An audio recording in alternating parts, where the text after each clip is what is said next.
चले जानते हैं बुखार के संबंध में। तो बुखार शरीर का बढ़ा हुआ तापमान होता है जो संकेत है कि शरीर किसी संक्रमण या बीमारी से लड़ रहा है।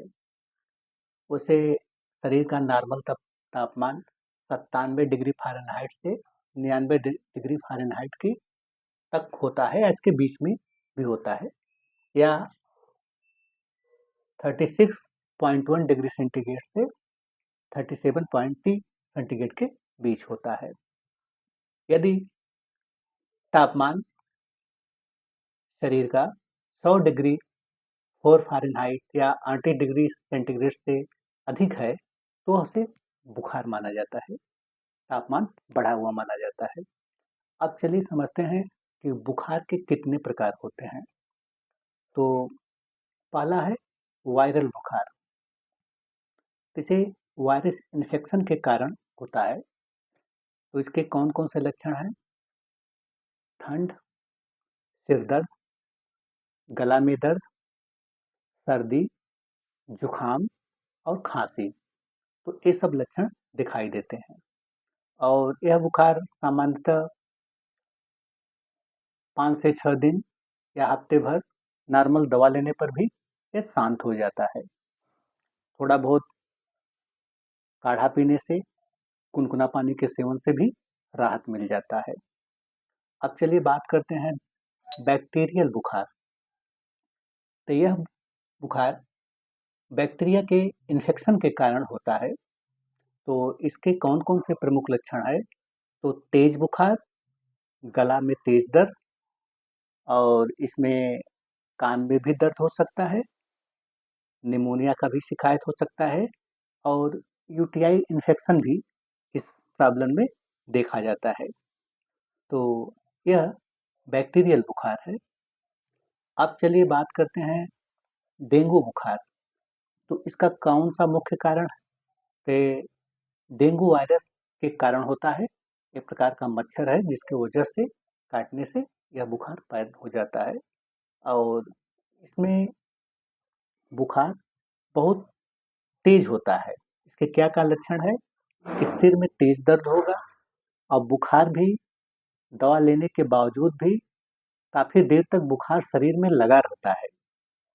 आंखों के पीछे भी तेज दर्द होता है और प्लेटलेट भी डाउन हो जाता है। अब चलिए बात करते हैं टाइफाइड बुखार। तो यह सैल्मोनेला टाइफी बैक्टीरिया के कारण होता है और इसमें क्या होता है कि धीरे धीरे शरीर का तापमान बढ़ने लगता है। पेट में दर्द, कमजोरी, कब्ज और डायरिया जैसे लक्षण दिखाई देते हैं। अब चलिए बात करते हैं मलेरिया।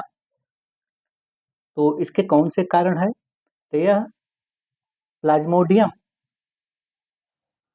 पैरासाइट, यह भी मच्छर के कारण के काटने के कारण होता है और इसमें भी लक्षण जो है उसमें तेज बुखार होगा, शरीर में कंपन लगेगा और ठंडी ज़्यादा महसूस होने लगेगा, पसीना भी आने लगता है, सिर दर्द होता है और कभी-कभी ये देखा गया है कि उल्टी जैसा भी लक्षण दिखाई देने लगता है। अब चलिए बात करते हैं चिकनगुनिया। तो यह भी वायरस के कारण होता है और यह भी मॉस्क्वाइटो के काटने से होता है। इसमें क्या होता है, जोड़ों में दर्द होने लगता है, तेज बुखार, थकान और शरीर में रेशेज भी दिखाई देने लगते हैं। अब बात करते हैं कोविड-19। तो कोविड-19 में एसआरएस कोविड-2 लक्षण क्या है इसके? बुखार, खांसी, सांस लेने में दिक्कत, शरीर में दर्द, सीने में भारीपन और तेज बुखार। तो ये सब लक्षण कोविड-19 में दिखाई देता है और इसके साथ साथ एक फीवर और होता है जो दीर्घकालीन तक शरीर में लगा रहता है, इसे क्रोनिक फीवर, जो लंबे समय से बार-बार बुखार शरीर को नहीं छोड़ता है, उसे क्रोनिक फीवर कहते हैं। या ज़्यादातर जैसे कि टीबी, एचआईवी संक्रमण, वायरल संक्रमण, कैंसर, इस सब में जिसमें बुखार शरीर में छोड़ता नहीं है और बार-बार शरीर पर अटैक करता है, तो दवा लेने के बाद फिर भी बुखार लगा रहता है, तो एक क्रोनिक फीवर में अंतर्गत आता है। और एक बुखार और है, जिसे हम स्वाइन फ्लू, तो यह H1N1 इन्फ्लुएंजा भी कहा जाता है और H1N1 वायरस के कारण होता है। यह एक संक्रामक श्वसन रोग है और जो टाइप ए इन्फ्लुएंजा वायरस के कारण होता है। यह मुख्य रूप में शुरू में पाया जाता है और इसमें क्या लक्षण है? बुखार, खांसी, गले में खराश, नाक बहना, शरीर में दर्द, थकान, भूख न लगना। तो स्वाइन फ्लू में यह सब लक्षण दिखाई देता है। अगर बुखार वायरल बुखार है, तो ये सीजनल बुखार है, तो इसमें क्या होता है कि दवा लेने पर या थोड़ा-सा परहेज करने पर ये अपने आप हफ्ते भर के अंदर ठीक हो जाता है। और बाकी वाले जितने बुखार हैं, यदि शरीर में बराबर लग रहा है, दवा खाने पर फिर भी बुखार जैसा लक्षण महसूस होने लग रहा है, तो ऐसे बुखारों में स्वतः खुद से कोई दवा नहीं लेना चाहिए और तुरंत अपने डॉक्टर से संपर्क करें और डॉक्टर के परामर्श के अनुसार ही दवा लेना चाहिए।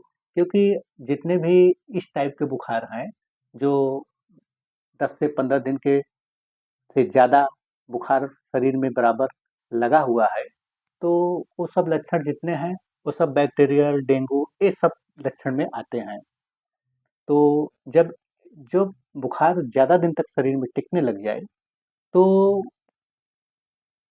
देर नहीं करना चाहिए और इसमें डॉक्टर के परामर्श के अनुसार दवा लें और उसके बाद ऐसे लोगों को गुनगुना पानी का सेवन करना चाहिए और बहुत ज़्यादा चिकना मसाला इन सब चीज़ों से परहेज करना चाहिए और फल-फूल का सेवन करना चाहिए। और एक बात और कि खुद से दवा लेने का भूल ना करें।